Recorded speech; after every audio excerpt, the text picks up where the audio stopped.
I just thought I was a bit of a dickhead. Hi, I'm Lucinda Cowden, and bin night with Tak and Maddie is dirty.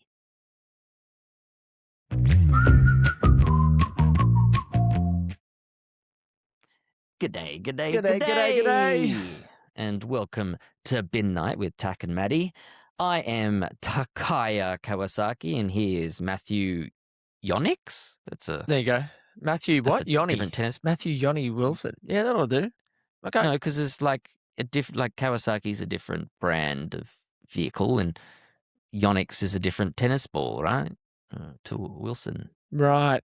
Jeez. Yonix? How much thought did you put into that, or are you just tired? Well, no, I actually was thinking about it the other day. I was like, what's another brand of like I don't know. to Wilson? Spalding? Do they Like, make you know, them? Who knows? There's a bigger one, and I should remember it, but I couldn't. Anyway, Matt has. It'll be a little bit confusing these few weeks because I filmed an episode without Matt last week, or an interview rather, that will be shown next week because this week's interview was timely for Soapbox being on this weekend. But Matt has returned very recently from the funeral for his. Did you call Laurie your grandfather? Your Granddad. Term? It was my granddad. So yeah, my dad's dad had a funeral, but he did well. He got to 96 and he lived a full life. And it's always I like that the number, funerals are 96. different. Do you? Because it's not symmetrical. What do you call that? I don't not know. infinity. Is it yin and yang almost? Would you Yeah, call it's it like that? a yin and yang thing. Yeah. It's kind of There cool. you go. I didn't even think about that. But no, it was good. It was like like some funerals are. I mean, it seems like there's all of the things that you've lost and the missed opportunities that could have been and everything, depending on the circumstances. But for him, it was kind of like as sad and emotional as it was kind of like, hey, this is. He lived 5 people's lives in one lifetime, and that's incredible. He achieved so much. Tell us a little bit about him. I've learned a bit about him across this, okay. which is amazing. He's just started as a newspaper boy and then worked his way into St. John's Ambulance, and he founded the Parramatta branch of St. John's Ambulance. Oh, wow. And then he became the president of like the state of St. John's Ambulance, I think it was, or he was on the board. And then he founded some traffic safety commission or something that was, I don't know, for New South Wales, and he'd write weekly columns and everything.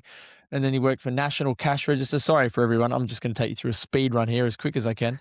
Of his worked career. for National Cash Register in Australia, and then he got transferred to Birmingham, where he worked for them there. And then he came to Australia, and this is kind of interesting. So there was, it was at a time when steel was produced by like BHP and everything in Australia, and there was not enough. The country was booming. It was growing so fast. There wasn't enough, and all the steel sales were heavily unionized, and there wasn't enough there. So he found a way to import some from Japan.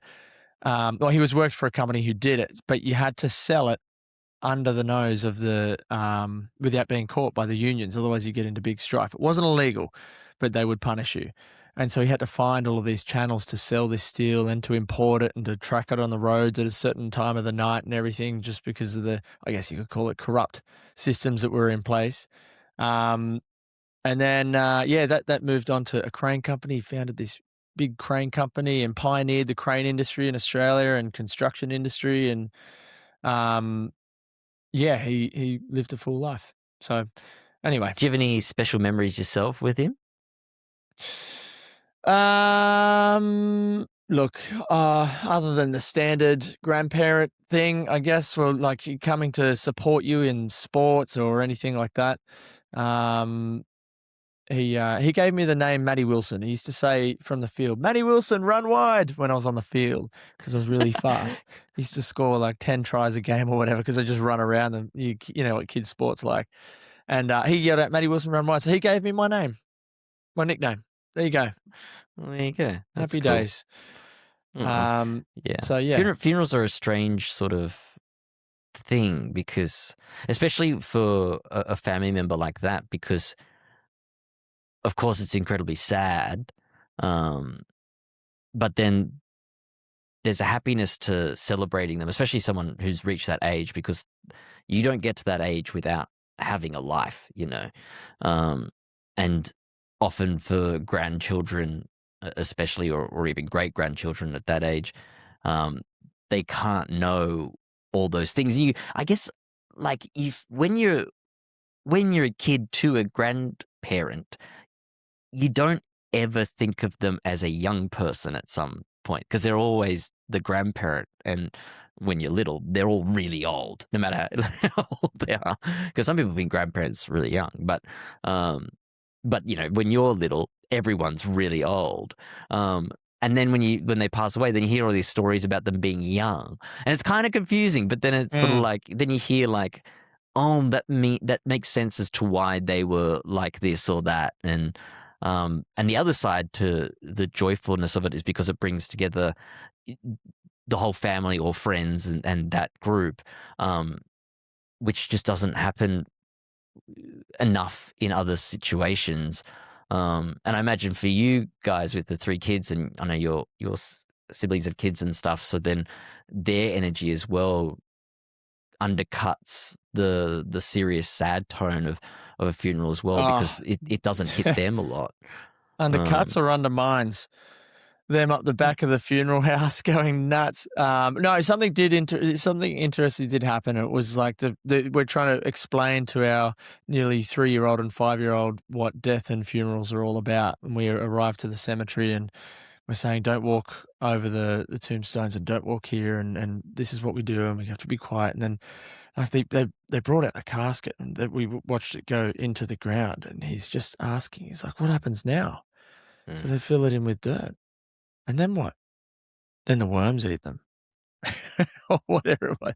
But it wasn't like that. But it was like, your body will decompose and that generates more life. And everything you see here, something had to die in order for that to exist, including you, which is what, and we wouldn't exist if it wasn't for him, which was my granddad. And it was really, really difficult to explain, but it just seeing his brain tick over, the 5-year-old, seeing his brain tick over as to how does this make sense?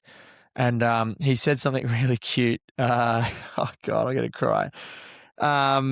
My wife's brother died young, and we have some ashes and stuff that we hang in the car, and just off the mirror there. And for whatever reason, whenever we're stuck and we can't find a car park, she says, "Danny, get me a car space." And every single time someone rocks up and leaves, and there's a car space that comes up. And our little boy knows that. And he saw my dad and I were sort of having a conversation the following day. And he just interrupts. He calls him Gangy. He interrupts and he says, Gangy, you know your dad can find you car spaces now if you can't find a car park. All you have to do is ask him and he can find you one from the sky. And I was like, we both started crying. I thought, wow. He has been ruminating on that. He's been sitting there trying to think, what is give me a peace offering that I can give, because I think he recognized that we were not our usual selves or something. And it's also, I think it's just you've created a reality for him though of that, because he doesn't know that everyone doesn't do that, right? That everyone doesn't necessarily have ashes of a loved one in a car and you ask them to help you find a thing. So, but he has recognized that for you guys, especially Jess, that's a way of her creating something positive out of his remembrance in the now, in that he can find it. So then for him, he's like, oh, but don't be sad, everyone, because you can find a car park. There's an upside. Now. There's an upside, yeah. Glass half full. Which does show that his thinking is then trying to find the positives in things, which is definitely something that I would say can come from you as being the ultimate person of finding upsides to everything. Oblivion. Yeah, so ignorance. That's pretty cool. Though. It was cute. It was pretty cool. It was a big thing for us as parents trying to explain that to a little kid. It was it was a big milestone for us. And I don't know. How'd they I don't know go what with it, do you happened think? Yeah, like we tried to explain death to them a while ago, and it was kind of like he started to freak out, and he'd say, "I don't want to get old. I don't like." Sometimes if an animal passes away, why do they Yeah. pass away? Because they're old. I mean, that's one explanation. But he started to freak out about getting old. He's like, "I don't want a birthday because it means that I'm getting closer to death." And you're like, "Oh well, no, hold on. It's more than that." So it was tricky in the past, but he's starting to make sense of it. We'll find out what happens. We might have terrified him. No, He I, might I be think up well, I there think kids are asleep pretty. right now having nightmares. Well, I mean, he could be having that anyway, but I think kids are pretty resilient too. You know, like I think adults can often underestimate what they're capable of understanding and reasoning and kind of coming to terms with. Because even with my niece and nephew, when Mum passed, because how old would they have been? They'd probably be a similar age, like 5, 6-ish, or 5, 6-ish, Sounds about around right. there. Yeah. And they were able, because I wasn't sure how they'd go. I mean, I don't think you just don't know how they're gonna understand it, because they'd always known Mum to be sick. But even trying to understand that's kind of hard, and especially with her dementia as well. But there was one really nice thing in that, especially my niece, because she was older, so she could understand a little bit more. Because even though they're a year apart, at those ages, a year is a big difference.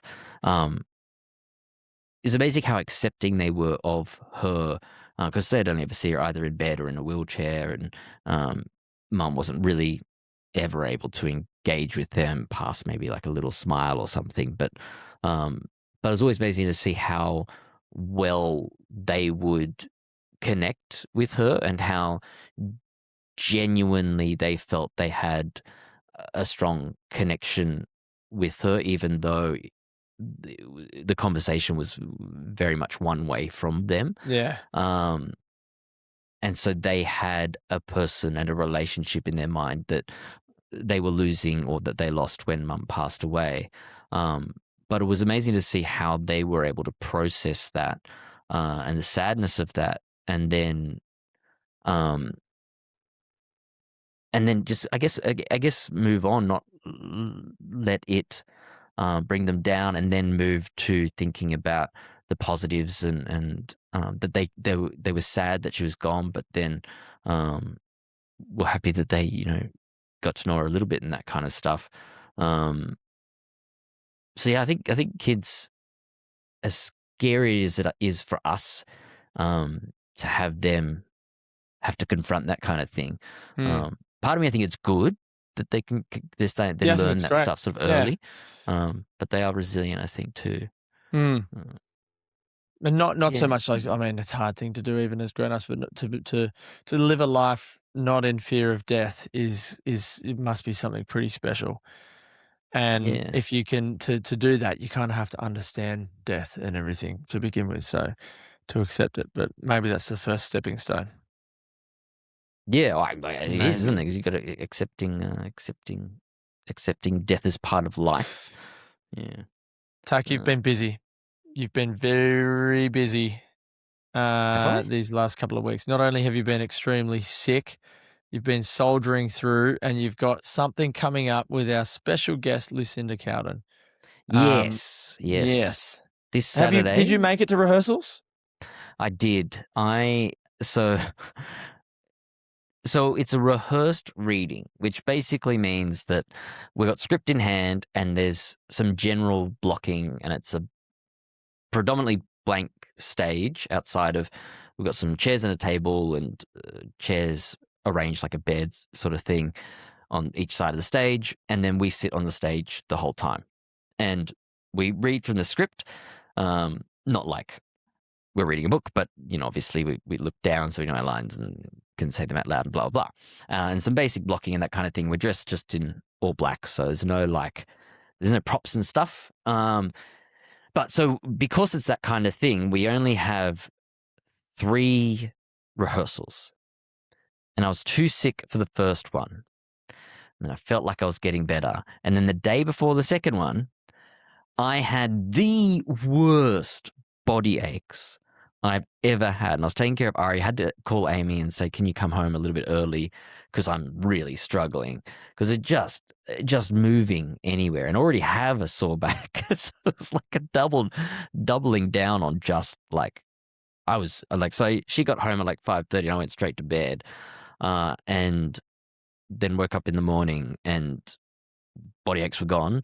A lot of the congestion was gone. I was like, oh my God, I can make it to this rehearsal, because it was going to be the only rehearsal. Because the first one was the read through, and the second one I missed, which was going through the whole thing. And then this one was like just running it from start to finish. And so I got there. So I managed to learn what I need to do. And yeah, but the script's really good and it's a lot of fun. And obviously Ryan, Lucinda, and Sal, who everyone would know, and then the other 2 actors, Martine and John, are incredible as well. So and written by Lucinda and Megan Herbert, who wrote for Neighbours as well. She did. Yes. And mentions some experiences that both her and Lucinda have had as in their connection to Neighbours. But it's really interesting play, a lot of fun. Obviously, Lucinda's very funny. And yeah, people come along. It's on Saturday, 4:30. Flinder's Where is Fringe. Flinder's Fringe Festival. We're at 4:30. So yeah, there'll be ticket details in the description. Otherwise, just head to our Instagrams and stuff and you can find all those details as well. But today we are talking to Lucinda Cowden. And Maddie, you're a bit late for this one. You're a bit late. Yeah, I'm going to duck out for a minute and I'll come back. So you missed. You'll figure it out. A good portion of it. But no, listen to the delightful, the enigmatic bright spark that is Lucinda Cowden.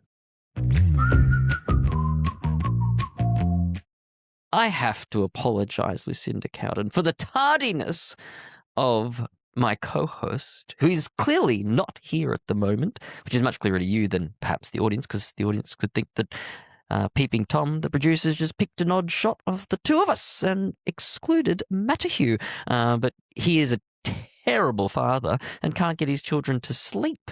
And as we're recording this at night, his failure is now turning into a failure as a co-host on this podcast. I am obviously kidding. Kids are maniacs. Well, I think I might enjoy it better without him. That's what they all say. I'm not surprised. I'm not surprised. He just, he's just a really annoying person.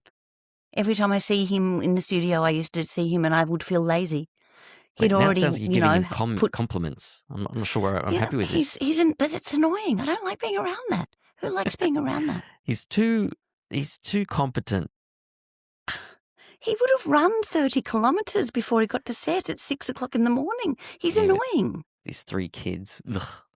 And 3 kids and a beautiful wife. It's all annoying. He's the worst, isn't he? I don't want to be around him. It's better that he's not here. I always really wanted to be a mum. But I ended up being one because I'm a stepmum. And being a stepmum is, I don't know whether I could say it could be better because you're really, really good friends and you don't see yourself reflected back in that person. So you're actually much nicer to them than you would be if they were your real children. Arlie and I talk about this all the time. We talk about the fact that it's much better that I'm not her real mother. She likes me much better because I'm not her real mother.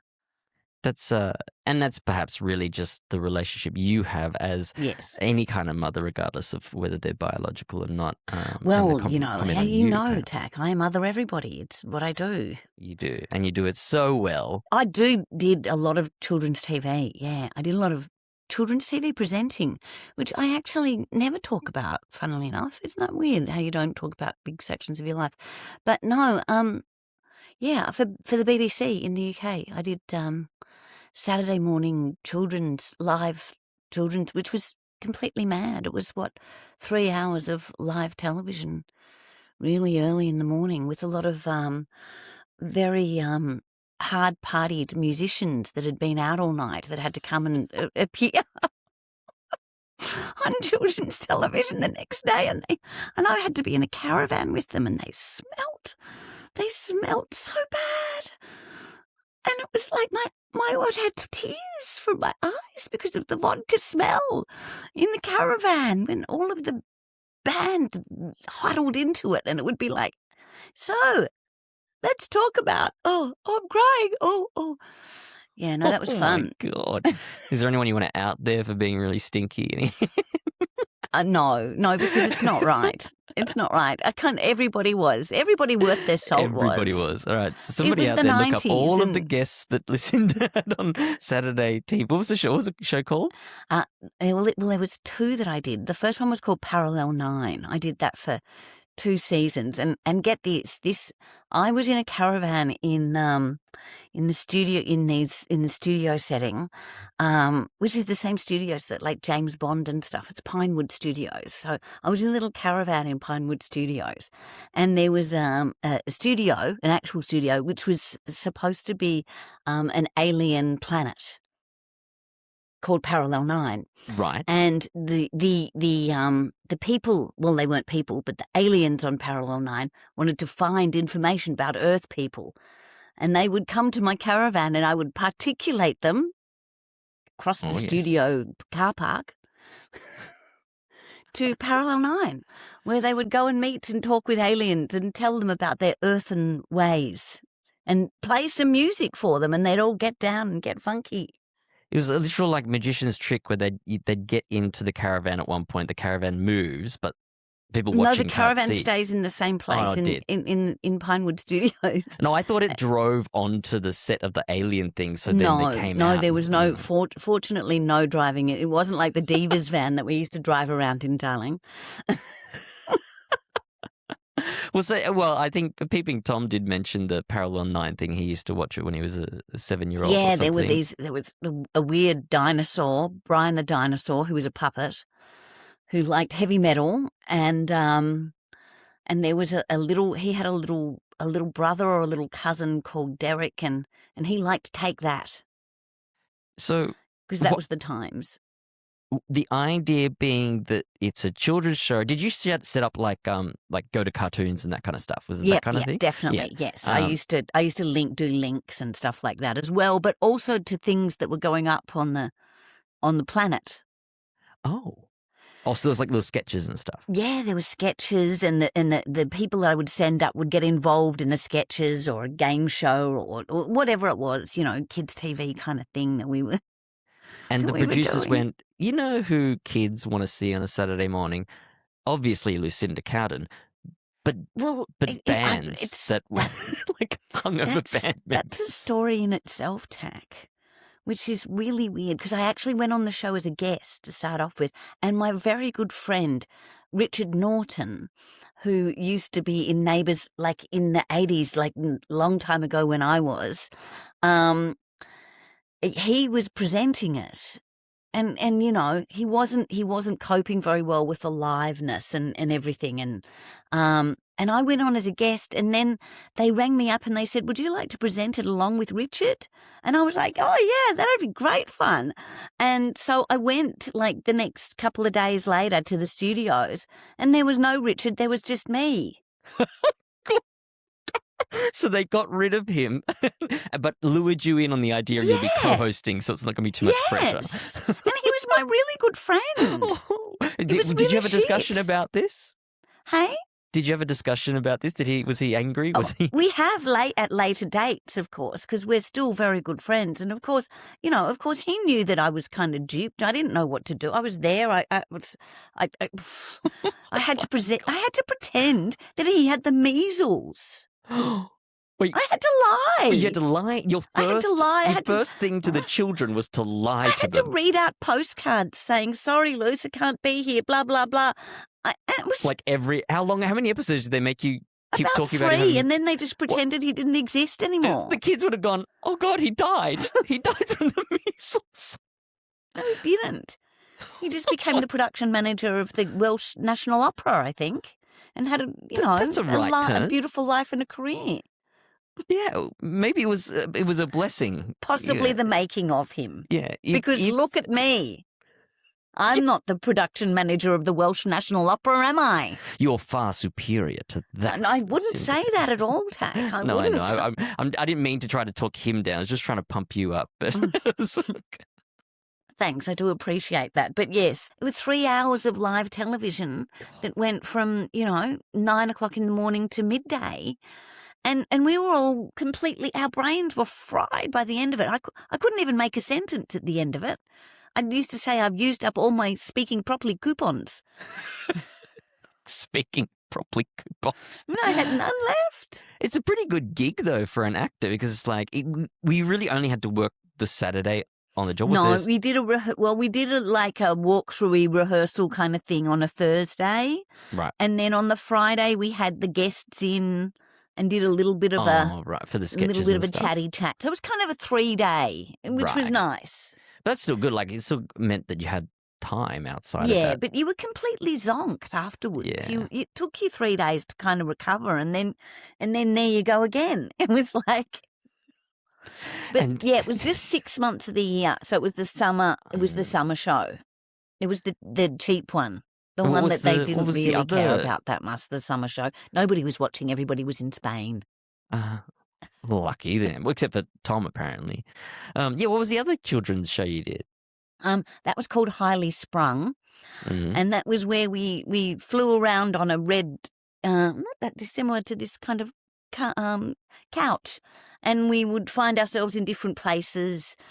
That was kind of more of a Lynx thing, but with crazy things in between. And That came me and after Parallel 9. yeah, that was after Parallel Line. That was on a Sunday. It wasn't live. It was cut together. It was more comedy. It was more sort of comedy, kids' comedy sort of stuff. Lots of sketches, silliness, which of course I was, not at all good at because I'm very serious, as you know. Very. Oh my God! Whenever you turned up on set, everyone was like, "Oh God!" The energy just went real low. Watch your P's and Q's. Here she comes. Said no one Dame ever. Lucinda. Yeah, said no one ever. No, a lot of fun. Now, I read today that did you start acting when you were 5? I mean, you were probably acting out of the womb, but I guess professionally, did you start acting when you were 5? Yeah, well, my dad was involved in like light opera companies. He had a really beautiful baritone voice. He was also a civil engineer, but As you he had a lovely baritone voice, and he used to be involved in sort of light opera companies. I think it's light as in content. It's sort of fun and Yes, that silly, makes sense. as opposed to the heavier, let's say Puccini kind of full on.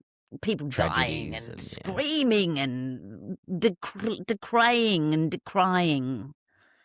It's a light opera. It's kind of fun. It's kind of all people die, and it's like, oh well, never mind. It's fun. Let's So- do a little dance. So did Dad go, wow, my child, Lucinda, has a really big voice. Got to bring her onto the opera stage. And at 5 years old, you're No, because as you know, I'm not a singer, even though I do sing all the time, but I'm not a singer. No, what happened was I was in a little kid that had to go on the carousel. And I got to wear a lovely little dress, and it was all made for me and all that sort of stuff. And I was 5, and I had a little prop, which was an ice cream, and it was cotton wool, sort of thing yes. stuck on top. And of course I went, because I'm ever so, method, I went like that and gave it a bit of a lick. And of course the cotton fell off, and there I was upstaging everybody going, mugging and hamming, as one does, and sort of didn't know whether I should be picking the thing up. And anyway, I was making everybody laugh, and I got the thing where I was like, oh my God, they're all looking at me. I feel like this. So you and Sally and Upton basically did the same thing at a super young age, got thrown into the spotlight and felt the spotlight and were like, this is for me.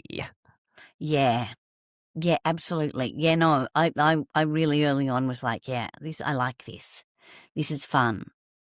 And Was was there ever another option that came to mind, or was it from that point you were pretty much just dead set on the I target? think there was a moment where I wanted to be a vet.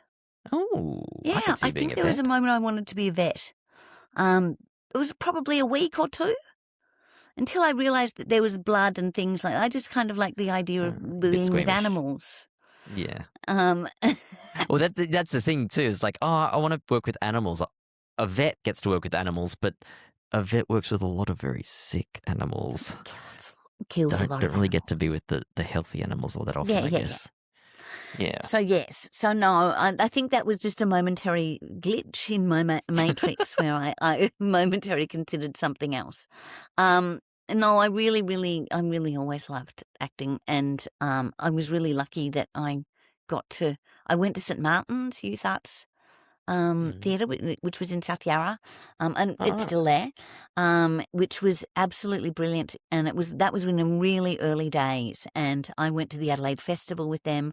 I had the option I did a play at the Belvoir Street Theatre when I was Oh, wow. 15. So I did a whole lot of really great theatre with a lot of really sort of interesting sort of people that was. So that was your school, No, this was outside of school. right? I started going there, I think, when I was 14. Wow. It was a Saturday morning thing in South Yarra. and they And yeah, toured shows interstate. That's amazing. yeah. Yeah, they were really quite something, and they still are. They still do a great breadth of stuff, and they do comedy festivals. I think they've taken things to Edinburgh and all sorts of things. They're quite something. So I was really lucky to find myself there, which gave me some really great experiences. Is that because of your dad knowing people and then knowing that this thing existed? And Yeah, he knew about St Martin's, and he'd seen one of their shows, and I think it was a bit controversial for my dad. It was very young. It was, sort of, God, what would this have been? Very early 80s. Would have been very early 80s. So it was all kind of, that sort of time where there was a bit of money in putting into the arts at that time. There was, and it was kind of Australians were finding their own voice rather than just doing English things, which is what we had done previously. So that was a really interesting time. I think there was so I ended up, my dad's actually was actually quite a conservative man, but he, made really clever suggestions, and I ended up in the right place. So that really opened things up for me. So from there, I went, got an agent and, did all that sort of stuff. yes, was Mum equally supportive and stuff? Or? Oh, no, Dad was never supportive of me becoming an actor. Well, he might, to a certain degree. What did he think I should be? I think he thought I should be a teacher. You'd be good at that too. And I have at times been a teacher, so there was something probably in it. Mum is actually she's a really talented fine artist and visual artist, and she does ceramics, and she's still alive, and she's 93, and I think it's because she still does those things. They kind of keep her engaged with the world. I've been known to do some ceramics too. I made this. There you go. Oh, Yep. beautiful. It's just randomly that I've got here. Don't have much else to show for right here. But I anyway, don't have anything to hand, unfortunately, of my mum's. I really enjoy it. But no, she's quite something. She had exhibitions, at the National Gallery in Canberra and stuff. So she did very well. So she, but she was always, they both had proper jobs and thought that stuff was all well and good, but you need to do something where you're going to get paid. Was kind of my parents. They knew the world enough to know that it's not a world you want to push a child absolutely. into. And I think it just worried them. They were like, how are you going to pay a mortgage, and when are you going to get a holiday, and all of those things, which are absolutely true. I should have just got a job at the council. They were absolutely right. Listen to your parents, boys and girls. Get a job at the council. Then you'll be able to pay your mortgage. You'll be able to go on holidays. You'll be able to afford a funeral at the end of your life. These are the things that are important. You can cut that bit out. It's interesting that they were both on one hand going, don't do this, but then at the same time, do this thing on the weekend, which is quite a good thing, and it's going to show you can travel as an actor and you can do all these stuff. Yeah, they could see all of those things. But they just didn't want me to do it. Just don't close the door on other things. Keep things open. So, yeah, Mum always thought I should get some sort of typing thing, which was like, I couldn't type at all. I was dreadful. Shorthand, things like that. She thought I should do things like that. Dad thought I should be a teacher, or some sort of occupational therapist, I think he suggested at one point, which is... Ah. Well, you would be good at that, like an OT for kids and stuff. I think you'd actually be really Yeah, good well, at I that. kind of have done that sort of stuff. It's I've all done adjacent to so many acting in a lot of different ways. weird things.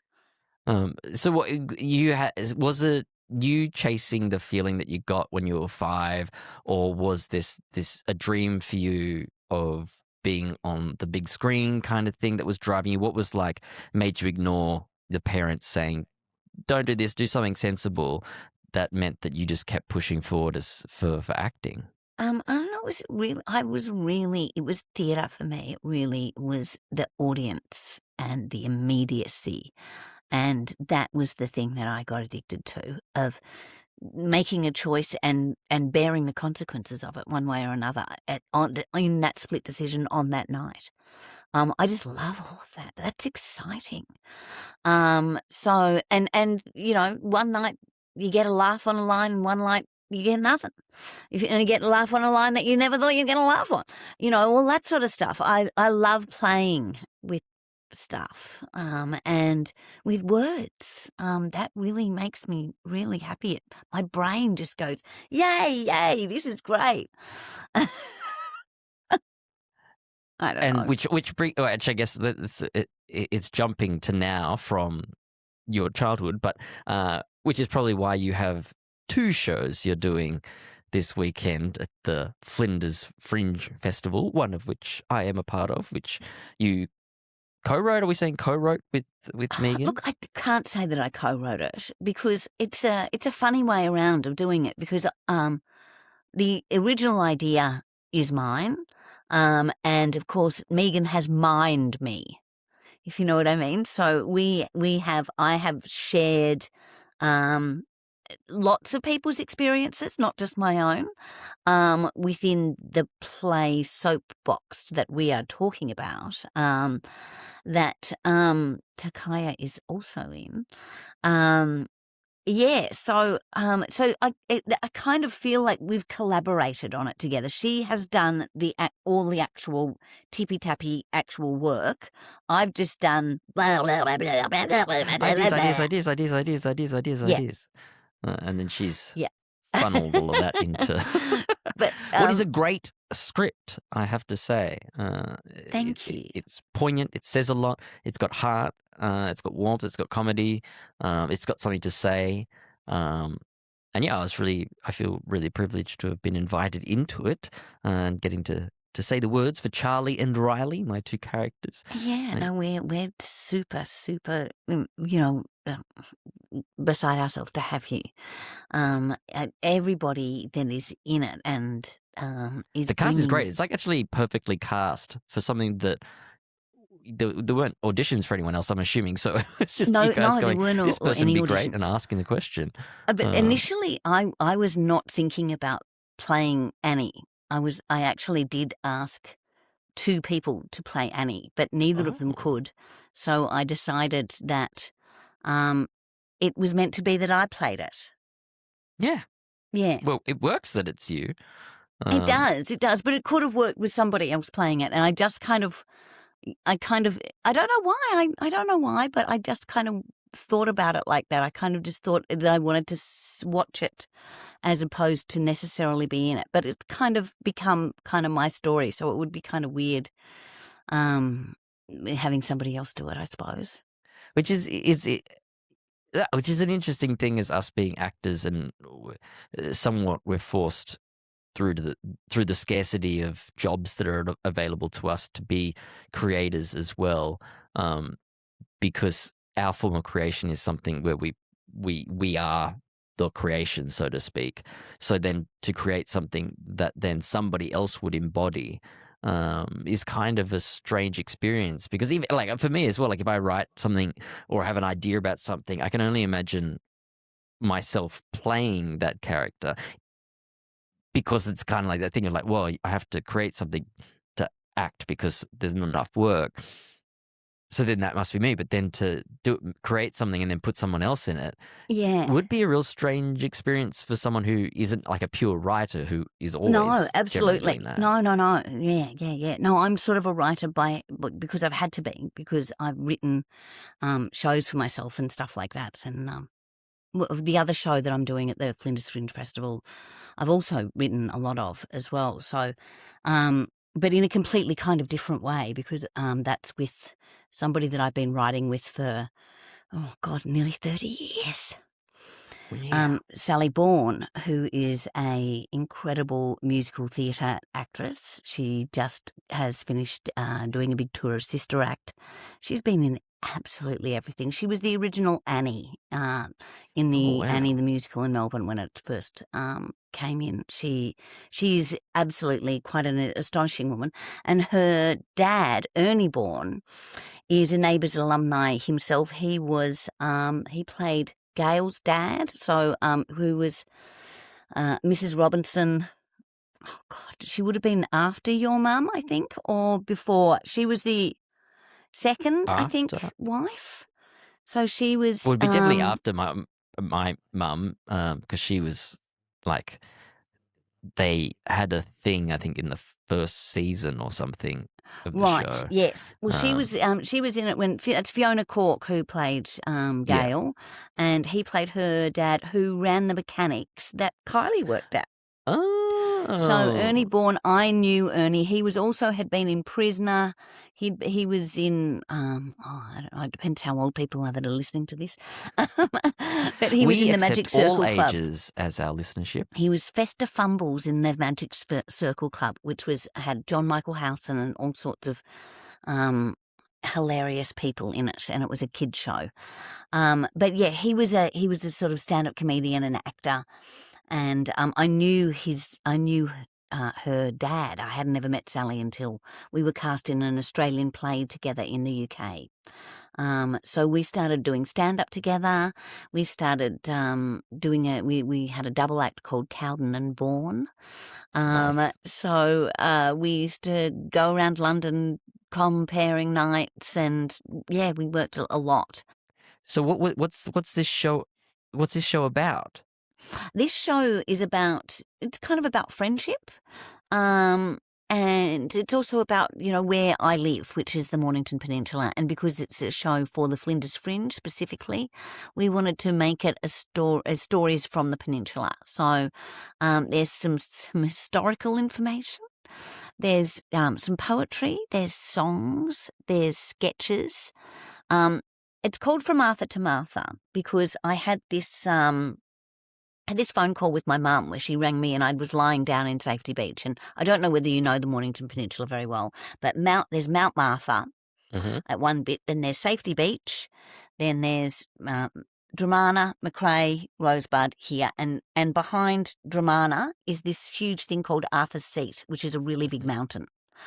So I was in Safety Beach and my mum said, where was I? And I looked up and I realised that I was sat between these two mountains. And I said, well, Mum, I'm somewhere between Arthur and Martha. And so good. we've written sketches about two mountains that sometimes just don't always get along. Very good. Very good. So it can go very far back into history.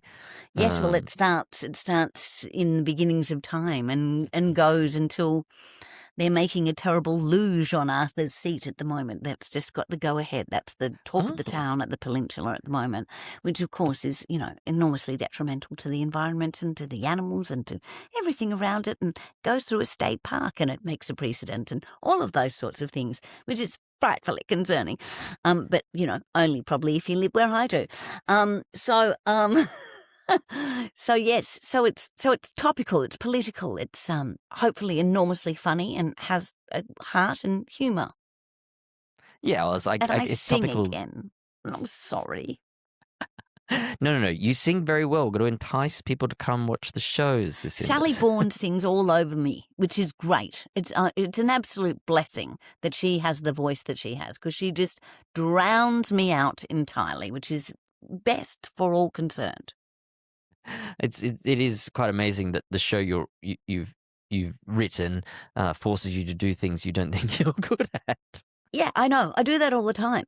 So for the 40th anniversary show that we did in the UK with Rebecca and Tim, and I wrote a song for that was 753 words, Tak. It was a 6-minute long song. Why? Because they needed an ending. And by George, I gave it to them. It was used? It was the finish of the show. It was who had the bulk of all of these words? I did, of course. They were all for me. Nobody else sang anything. Magella and Kim did some little backing vocals for me, and that was it. The 735 words all came out of this particular orifice here. Well, I really want to ask you to do it now, but I don't want to. You don't have a spare 6 minutes. And, look, it was a thing. It was a thing. That's incredible. Why do that to yourself? I'm like, what? Well, they didn't have a finish for the show. The show was just not finishing. Like, the time it had been done before, Fletch had come out with his magic guitar, got everyone to sing, and everyone had the best night. And they were all worked out going, yeah, yeah.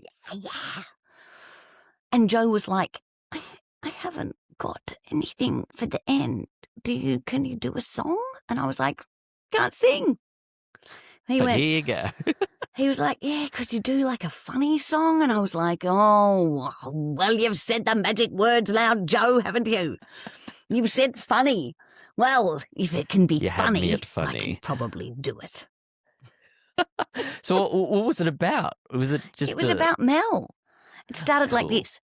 Once upon a time, there was a girl called Mel. She worked for a guy called Paul. She lived in a place called Ramsay Street, which wasn't a street at all. She lived with Des, Mike and Clive, but then Clive went away. Des went to Perth after Daphne died, and Mike went to home and away. Oh, Tak, I have been working like a dog this week. My skin is just so dry. It's outrageous. What's going on with you? You're in Melbourne. How come your skin's glowing? Well, I've got a secret. It's magic. It's Egyptian magic. You can use it on your face, your body, even as a hair treatment. And where did you get this stuff from, this magic potion? From our pals and sponsors at beautyboat.com. They sent you some as well, and for a limited time, our Bin Night audience gets 25% off Egyptian magic and their entire order by using the code BIN25. Egyptian magic, huh? Oh. Wait a second. Did you say I can use this anywhere? Well, yeah, but don't get weird. You can use Egyptian magic as a face moisturizer, an eye cream, scar treatment, hair mask, baby cream, shaving balm, and anything else you might think of. It's got beeswax, honey, bee pollen, royal jelly, propolis. I'm going to stock up. So what do we do? Beautyboat.com. I put everything, add all into cart. Yes, that's going straight into my basket. And the code is BIN25. That's spelled BIN25. You get 25% off your whole order. You guys can browse the website as there are so many incredible products, including the signature discovery boxes. Ooh la la. Thank you, beautyboat.com. Thank you, beautyboat.com. Beautyboat is our official beauty partner here at Bin Night with Tak and Maddie. Hey, Tak, is there such a thing as only hands? What?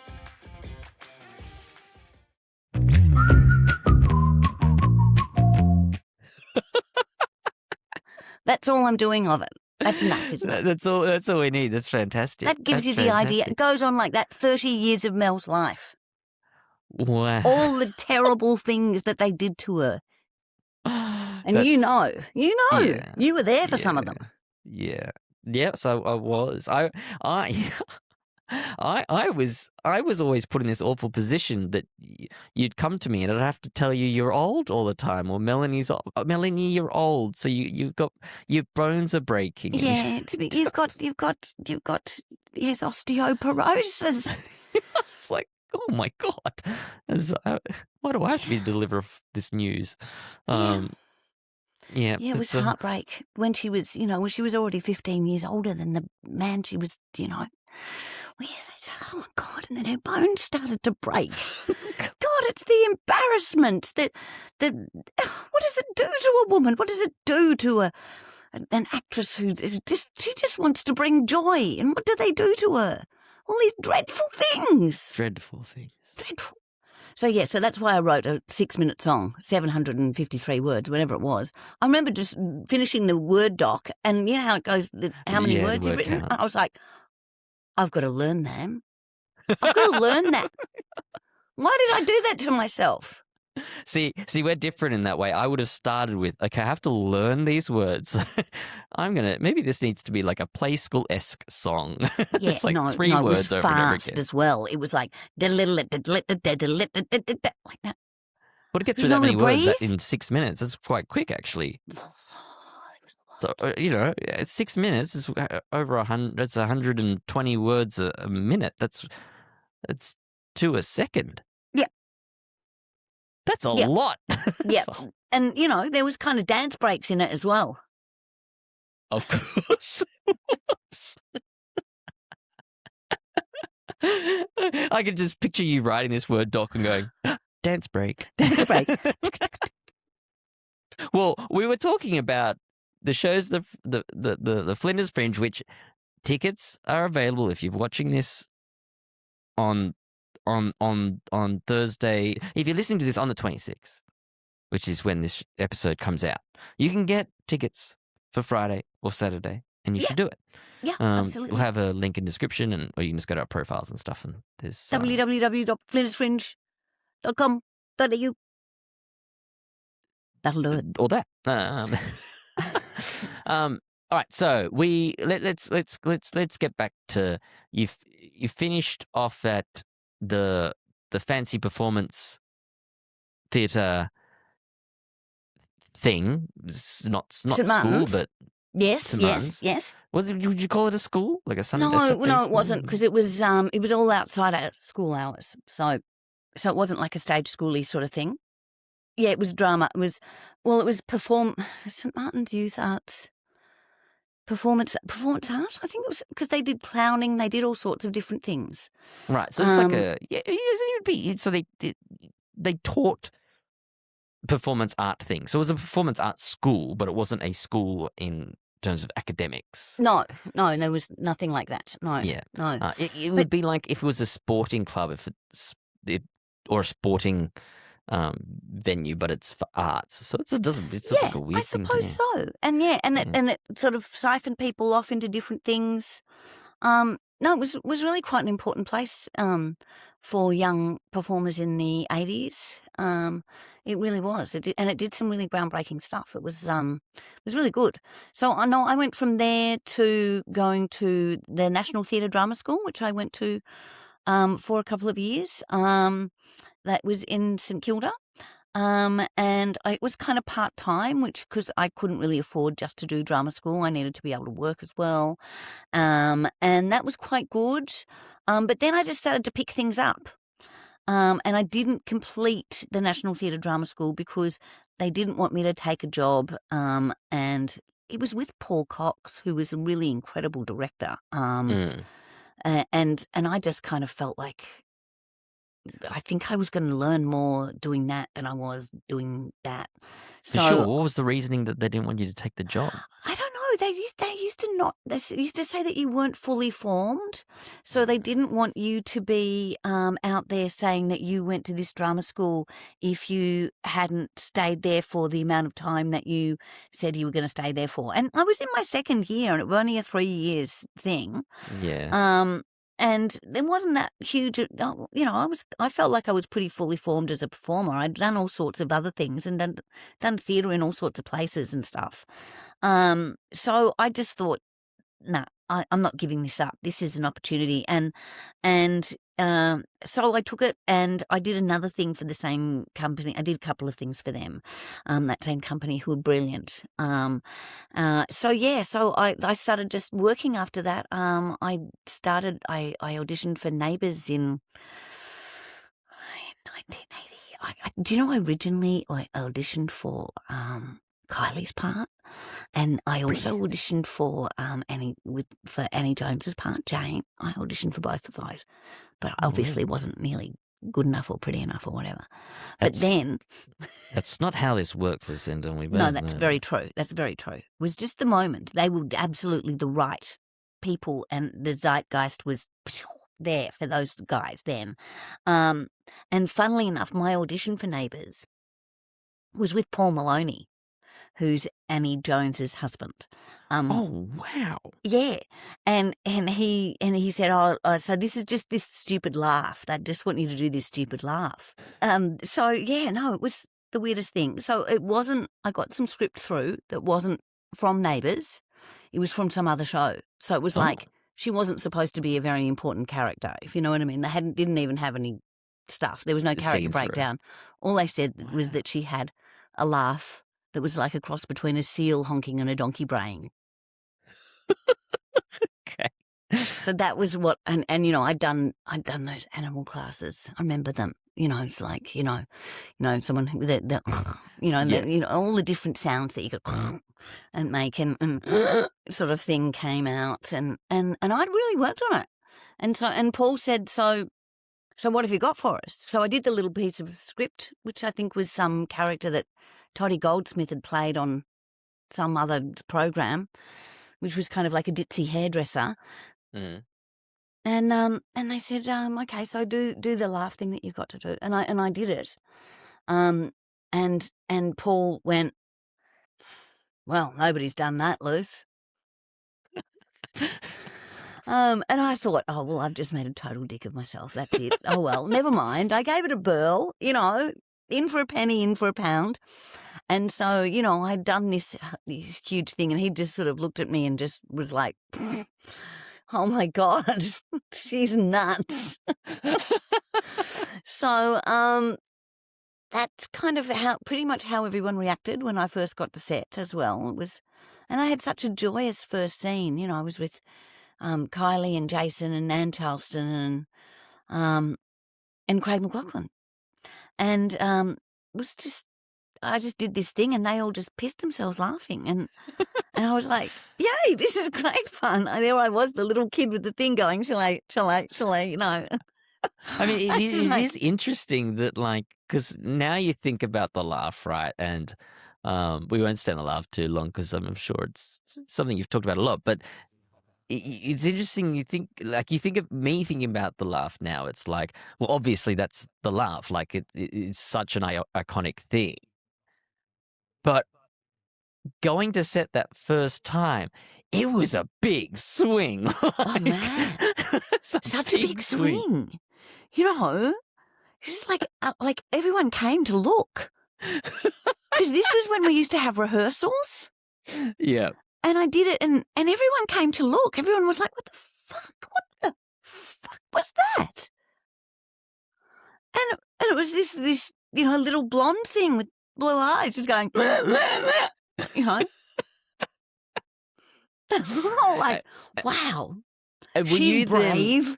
Were you brought like because you said the audition, they didn't really have a thing. Was the audition for a regular character, or was it just meant to be like a guest thing? No. She was just supposed to be Henry's terrible girlfriend that was going to catapult him to a much wiser choice, if you know what I mean. You know, they used to do that all the time. Yeah, like the bad. So I was the one, and everyone was just supposed to go, oh no, oh God. Oh, no. You know, that's what it was. It was every character going, oh, no. Oh, she seems really nice until, oh, no. You know. Yeah, the fatal flaw, you know, it's like the Seinfeld thing. Absolutely. Right? Yeah. The total fatal flaw. That's what she had and still has. But she remained. I don't know how. Because I just thought, I'll just do this. Because I remember my drama teacher saying to me, every Australian actor has to do Neighbours. Or every Australian actress has to do Prisoner. These are your choices. As an Australian actor, this is what you have to do. So go and do something and be proud of it and just go for it. Because you're all going to have to do it. But do something good that you're proud of and do something big, and then you won't have to go back again. I remember her saying that. And then you won't have to go back again. Yeah. The words haunt me at night as I sleep, or as I don't sleep, as I wake forever and ever, eternally, thinking, do something big and then just walk away and never do it again. So how soon did they get you back then? Well, I went and did another show. Oh wow! So, So it was really like in the beginning just a one and dump kind of thing. Yeah, well, it was just this crazy character that had to get sort of Henry out of a bind and into realizing that so and so was really for him.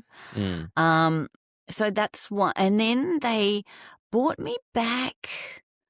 God, it must have been like 6 months later, or maybe there was a couple. Maybe there was a couple, and then I went and did this other terrible show called The Power and the Passion, which was Australia's first go at having a proper daytime soap. And we shot it sequentially. It was terrible. Oh, but wow. Julian McMahon was in it. He was my brother. Oh wow! Yes. Jackie Gordon was in it. It was Olivia Hamnet, Alan Castle, Susie Cato. We had Susie out on Neighbours not that long ago. It was dreadful. And I got the sack. Can you see a running theme? I got the sack, and it was really great because one of the girls that was one of the direct assistant, she had been on Neighbours previously when I had been on, and she said, Mark Cullen really thought that you were good. She said, why don't you give him a ring? Tell him that you're available, because I was, of course, devastated because I was, a young actor and I'd been sacked. It was like I didn't do anything wrong. They just decided to go in a different direction. It was all of that sort of thing, which actually makes you a bit shit. But anyway, I disagree. I disagree. Or maybe completely. a bit good because it wasn't working. So, and it was a really bad show. But also sometimes it's like they either, especially I've seen that happen on Neighbours to great actors, they just write characters into the ground, or they just run out of stories for a particular character to kind of go anywhere. Yeah, for sure. So so anyway, I was there. I was, and she said, ring Mark Cullen. And I went, I can't ring Mark Cullen. Ridiculous.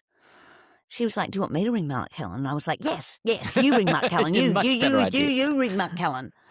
And she rang, and she said, come up, we'll go to the office and I'll ring him. She said, so just so you know, Lucinda Cowden's become available, funnily enough. And he was like, well, that's very strange because Annie Jones has just decided that she's not going to re-sign. And we need somebody to work in the office. And I had worked in the office. Spooky with spooky sauce. So, so I went back, and that was when I went back for 2.5 years and was main cast and stuff, and ended up marrying Joe and, step-parenting other people's children. It was probably 4 years on and off with bits of breaks. Probably, it's sort of almost similar to what I was this time. Yeah. Well, how different was it back then? Very. Right. Very. It was the 80s, come on. It was very different. So it's really, I was so excited to come back to it, and it wasn't like that. That was one of the absolute joys of coming back to it. The diversity was better. All of those things had been addressed, which was great because it was. But I'd say that it wasn't just Neighbours that was like that in the 80s, if you know what I mean. It was every film set you stepped on. That was just the way things were. That was just the way things were. Women were there because they were pretty or funny or something. They weren't there because they were just interesting, because they weren't. And that it was of the time, right? And were you like, now you'd be hyper aware of that it was all of these isms, right? At the time, were you as aware? Oh, yeah. I've always been very political. Yeah. And always been very, my mum brought me up like that. I would always go to the marches. I would always do all that stuff together. No, I've always been frighteningly woke. So that'll probably lose me millions and millions of people going, no, yes, I'm a proper old lefty. That's you've read my play. Hello, I'm so ridiculously. That's why I love I love the arts, because it's empathetic. It's about moving people. It's about feeling. It's about changing people's way of thinking. It's about provoking people to think in different ways, to walk in other people's shoes, to to live, in a different way, and to accept other ways of doing things and feeling things and thinking, and people are big, and people are, I love bringing all of that stuff, because I've never been, a wallflower, and I've never been sort of, quiet and stuff. I've always been kind of like I am now, unfortunately. You don't really grow up. I hate to tell everybody, you just stay the same, and your face gets wrinkly and stuff, but you're still the same. It's quite distressing.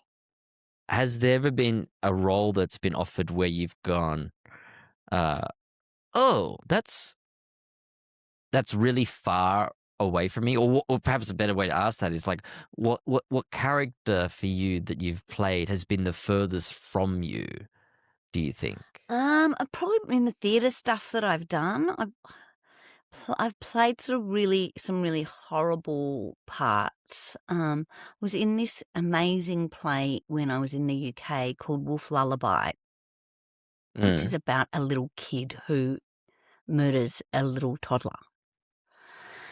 Yeah.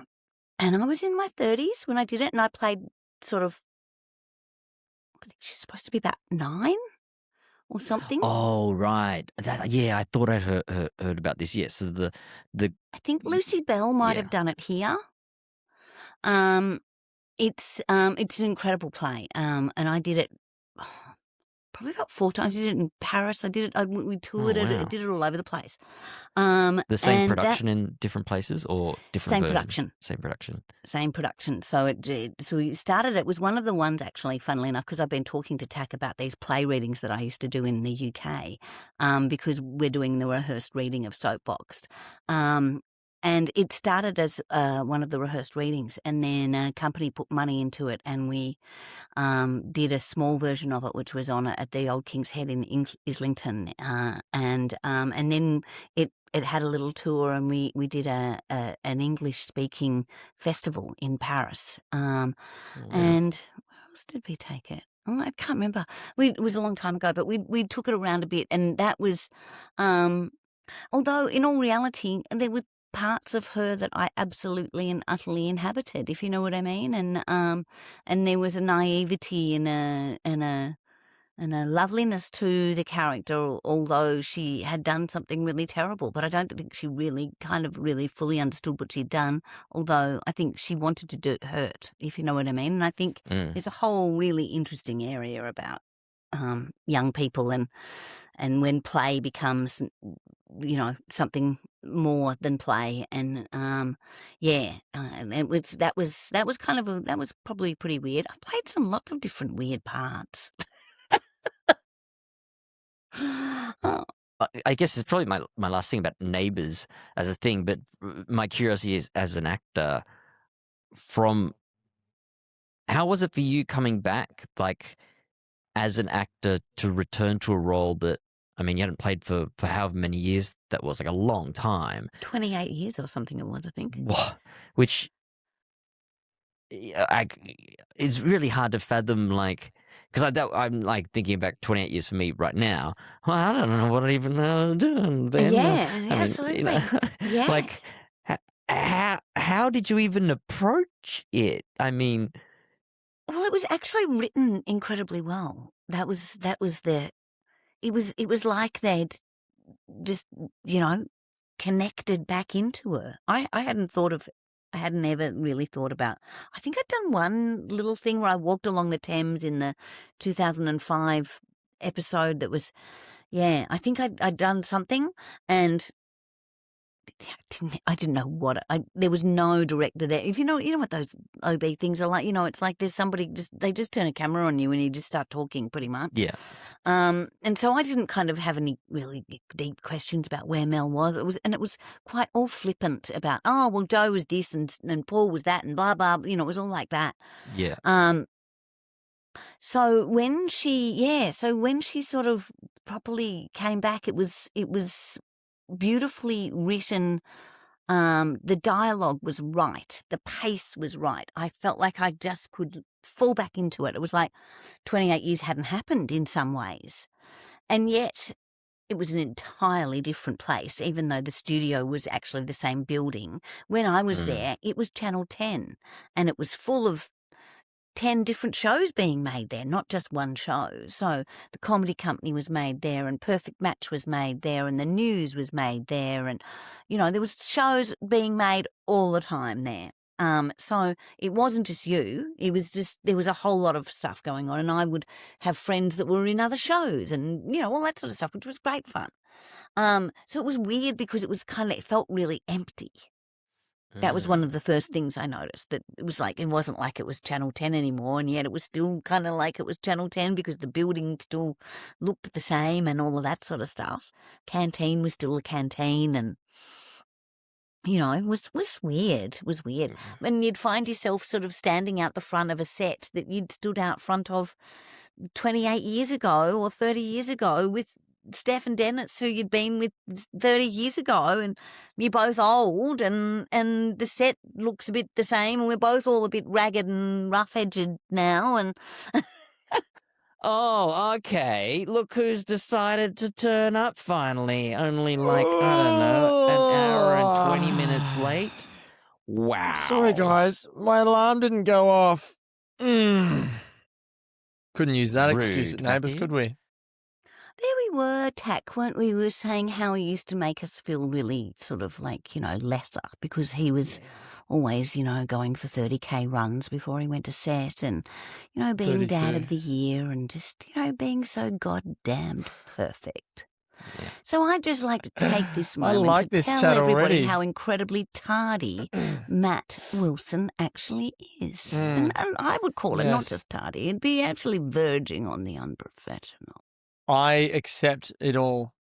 Look, I'll give you the context, and this may or may not make sense to you, but if for any parents in a similar situation out there, you will get this.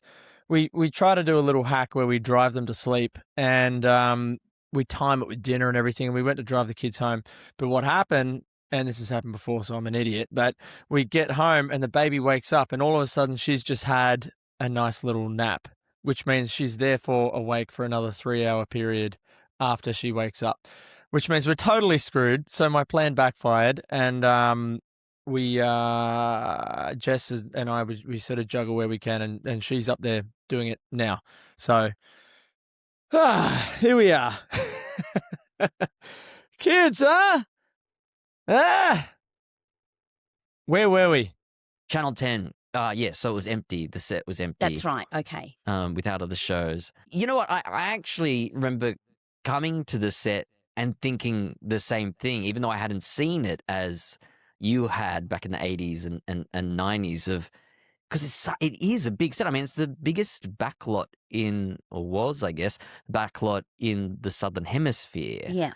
Which is kind of crazy because it's big, but I wouldn't have thought it was that big, but it is big. And then the studios themselves are huge. And so you sort of walk in and it is a maze, and it would even more of a maze that there's like quite a lot of empty space in it. There's heaps Well, you of wouldn't room go to run all amok in. over it, if you know what I mean. So there'd be bits that were it was all news over there, and it was this show there were a lot of shows at that time that would have audiences come in. I know, well, there's a Price is Right, and there was Perfect Match, and there was like holiday programs and stuff like that, game shows, and you'd get all of these people coming in, and then it'd all be off over to the Burwood afterwards, and it was this sort of. There was a lot of stuff happening in there continually. There was always a whole lot of shows being made, and so there was a vibe, and it was kind of weird coming back and there being just Neighbours there, and it being kind of everyone being all spaced out in this huge thing and using all of the studios, which is like, and I would try to work out, I was like, which bit did we used to use, if you know what I mean? So I'd be trying to put those old things back together again. So, but it was a funny thing. It's kind of same, but different, I suppose, is how you'd explain it. Each set had, for the most part, a permanent location. So if you're going to the Waterhole, it's always in the same place, or Harold's, or one of the house interiors. Yeah. They were basically in the same place. But back then, I guess they were being moved in and out and They shuffled around all the time. because we used to do this incredible thing, Tak, called rehearsals. Oh, wow. What? What are they? I don't know whether anybody else here has ever done this before. It's this incredible concept where you actually get to talk about, what this might mean or what we're doing with this scene or what happens in the scene and why am I saying this and all of those kind of important questions that when I came back, there was no such thing as rehearsal. There was just blocking. So, so that was weird, even though there was some discussion and, we had directors' meetings. It was a kind of different feeling on the floor as well. And definite. A whole lot more women, which made me feel a lot more comfortable. The second time round, yes. The second time round, yeah. Which is nice. Except Matt was there, so that kind of... Yeah, well, that something spoiled sounded- everything, Spoiled I mean, it's everything. kind of just like what's happened here. We were all having a really good time and then... Fly on the wall, guys. I'm just going to observe. Okay. Yeah, you've always had a knack of making us feel lazy with your incredible workload and just the amount that you've achieved, as we know. And I mean, we both lived in a small part of a little nook of Victoria called the Mornington Peninsula, where there isn't really much of there's no one down there that does film and TV, really. You might find a few little people, but there's not much of a hub there. It's not like you're in the city. So it's hard to Absolutely. you got to be really self-motivated living down there to sort of get these things up, don't you? You do, yeah. And the Flinders Fringe is a really great excuse for me to be able to do some things. So they've given me some great airtime and space and stuff to do things in. But there is getting a bit more of a little artistic hub down here now. But when you go to launch into something like this, it's no small undertaking. What is the key driver for you? Are you sort of sitting there going, "Oh my God, I need work, I need to make an opportunity or something," or are you wanting to create, paint a canvas sort of a thing, like any artist? I think that's should be the beginning of all kind of good art of any kind. I think is like, what do I want to say? And Soapboxed has got a lot to say about the state of the arts currently. Where did I imagine doing some children's television presenting in the UK sort of set you on a certain path, and then what happened? I did a heap of really good theatre, touring theatre and stuff, but I got this great job, which is probably one of my favourite jobs that I've ever had, a preschool animation. Mitzi and the Koala Brothers. The Koala Brothers. Yeah, so I was Mitzi the possum with the glasses, the really bossy, rude one. Surprise, surprise. So, yeah, I did a lot of silly voices for a long time, which was lots of fun. And I didn't have to wear makeup, and I could just go to the studio in my tracksuit pants. And was it your decision to leave Neighbours the first time? Or? It was, yes, it was. Yeah, because Mark Little was leaving, and we had just got married, and he decided that he couldn't do it anymore. And I was like, well, I don't think I want you to die and for me to mope around for a year. So, and I was very, as had spoken earlier, Tak, very into the theatre, and the idea of working in the UK in the theatre really, really excited me. So that's kind of what I wanted to do. So that's what I did, kind of. So I was there for 17 years. Wow. I know. Talk about wearing out your bloody welcome. Did you lose your accent along the way? Yeah, I actually sounded quite English there for a while.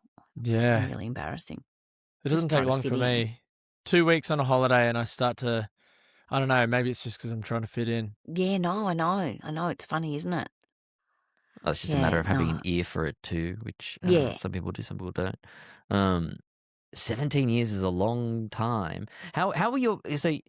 Because Matt, you missed it, but you had parents Talk who about a theme. were Another theme, friendly. that's right. Who were friendly to your acting, but not supportive in the sense they thought you should do something else.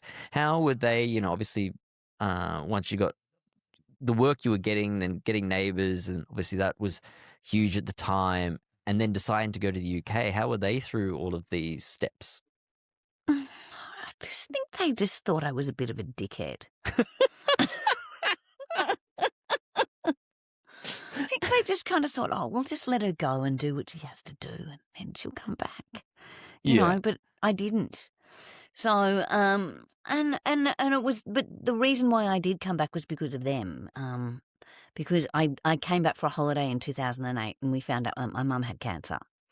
So, and my sister, who had been living down in Melbourne, had just moved back up to Sydney and relocated her kids and new schools and blah, blah, blah. So I was like, look, I'll stay for 6 months and see you through. And during that time, my really, fantastic boyfriend in England decided to have an affair with a 19-year-old dancer in Panto. Oh, that's lovely, isn't it? Yeah. So there was a little bit of a directional arrow that came down in my life and went, go home. And so I did. Thank God he had such terrible taste and turned out to be such an asshole. Wait. He had terrible taste at that point after At that you. point, yeah. Yes. Yeah. Only Before while that, I it was was out of the impeccable country. Oh, taste. but there was probably lots of other times he'd had terrible taste. I don't really know. Let's not go into it. It's not that kind of a bin night, is it? What's his name? Is it that kind of a bin night? Do I really need to get all of the really bad shit out? Yeah. No, we don't. It's just an address. That's all we need. We're not here to trash people. Just dox them. Just dox them. Yeah. Yeah, well, yeah. Where does he live? Lucinda, you are a bright spark in any dark world across the planet. We are so lucky to have you. I've been so lucky to rehearse your play, Soapboxed, which we're performing this weekend. Tickets are available. Look in the description. Look at our Instagrams or wherever else we are. It's been a delight to have you. I apologize for my co-host. And No, I can do that for myself. I'm sorry. I really am. Look, how about I show up early for the next one? See how that episode goes. It'll just be me talking for an hour prior. Yes, Tak summed it up. You are the brightest spark in anyone's world, and thank you for bringing that to us for years. And the laugh and the smiles, and like, you think I'm the one with all the energy? You haven't met Lucinda. You just a ball of energy, and you know what? An unpredictable ball of energy as well, which is what you want when you're an actor. You never know which way you're going to bounce. Absolutely. Well, you've got to chuck people curveballs and see what the hell they do with them. I've enjoyed taking them. Thank you. You're amazing. Lucinda Cowden, everybody, round of applause. Talk about favourite people. Jeez. Yes. So favourite, you were late for the conversation, Matthew. No. I just didn't want to ruin the interview because you are the master interviewer. And if you had me interjecting, it would just ruin the space, ruin the energy, which she has a lot of, and a great energy.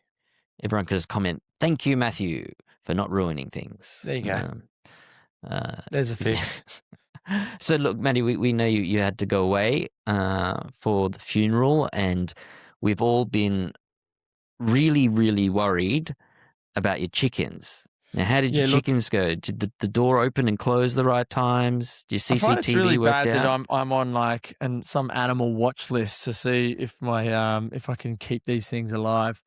But we are in the danger zone here.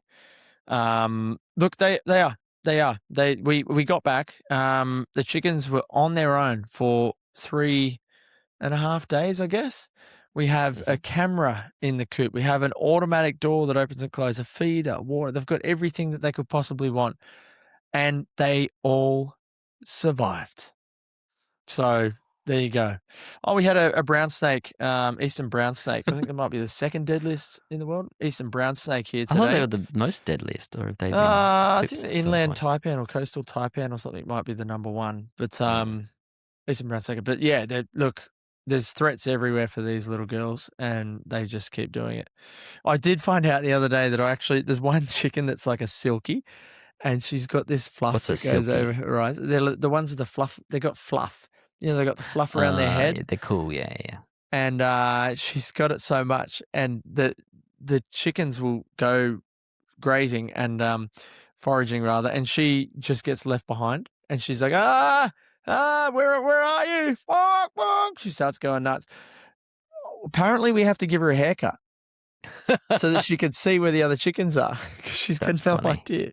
Anyway, do their feathers fall out right, and then they grow back? It's like, do they grow like hair? Their feathers? I don't know. They must. Yeah, they lose a lot of feathers. I'm just They thinking, must. like, if you cut the feather, does it like grow back like a hair? Never really thought about. There you go. Something you growing. don't know. Jeez, Yeah. we're getting a few of these.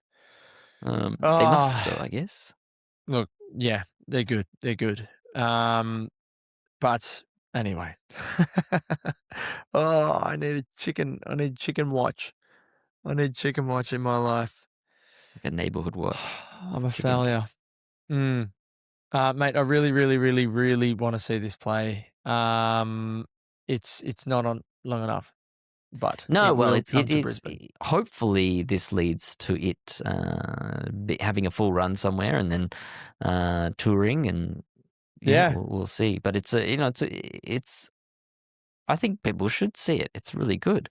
It's a really good script, I think. Well, they should. People should see it. People should see it. Yeah. But I'm in it, so then I'm biased. So I feel like I've got to undercut it in some way. Okay. But no, they should see it. They should see it.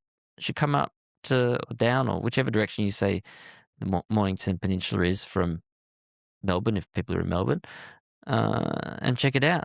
And there's a whole bunch of other shows going on as well, so you don't have to just come and check out Soapboxed. Yep. Flinder's Fringe. Check it out. Come and watch us.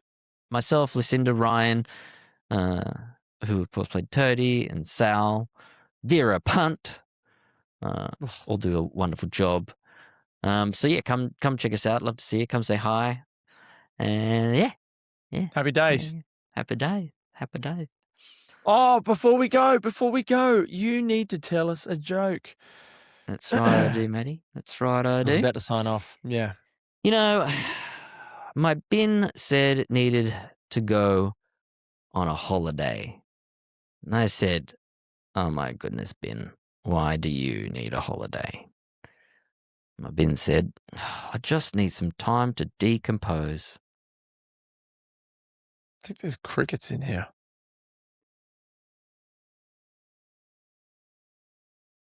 See ya.